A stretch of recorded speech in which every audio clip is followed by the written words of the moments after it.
దేవుడు సర్వ సృష్టికి సర్వాధికారి. దేవుడు ఒక్కడే సర్వాధికారి. దేవుడు తర్వాత అంత అధికారం మనిషికి ఒక్కడికే ఉంది. ఎందుకనంటే మనిషిని దేవుడి కంటే కొంచెం తక్కువగా చేసి ఈ భూమి మీద పెట్టి సర్వ అధికారాన్ని ఆ మనిషి చేతిలో పెట్టాడు. దేవుడి తర్వాత అంత అధికారం కలిగినటువంటి వ్యక్తి మనిషి. అందుకే మనిషి సముద్రంలో ఉన్నటువంటి తిమింగళాలన్నా బంధించగలడు, అడుగులో ఉన్నటువంటి క్రూర మృగాలనైనా బంధించగలడు.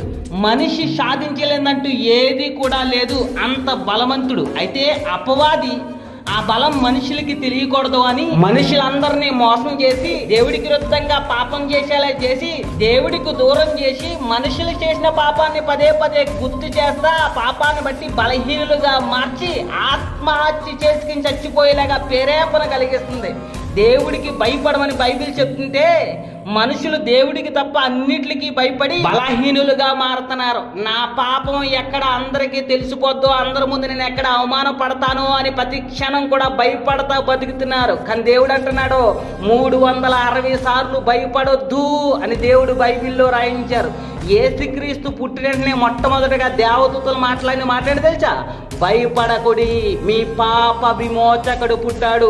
పాప భయాన్ని పోగొట్టడానికై దేవుడే నరుడిగా యేసుక్రీస్తుగా పుట్టి ఒక మనిషి పాపం చేయకుండా దేవుడి మీద ఆధారపడి ఎలా బ్రతకాలో మనుషులందరికీ నేర్పించి సర్వ మానవ పాప పరిహార నిమిత్తమై మనుషులందరి కోసం తన రక్తాన్ని చిందించి ప్రాణం పెట్టి మనుషులందరికీ కూడా పాప విమోచన కలగజేశారు. పాప భయాన్ని మరణ భయాన్ని పోగొట్టి మనుషులందరినీ కూడా పరలోక వారసులుగా మారుస్తున్నాడు. కాబట్టి ప్రియ స్నేహితుడా, నువ్వు కూడా పాపపు బంధకాలతో బంధించబడ్డావా?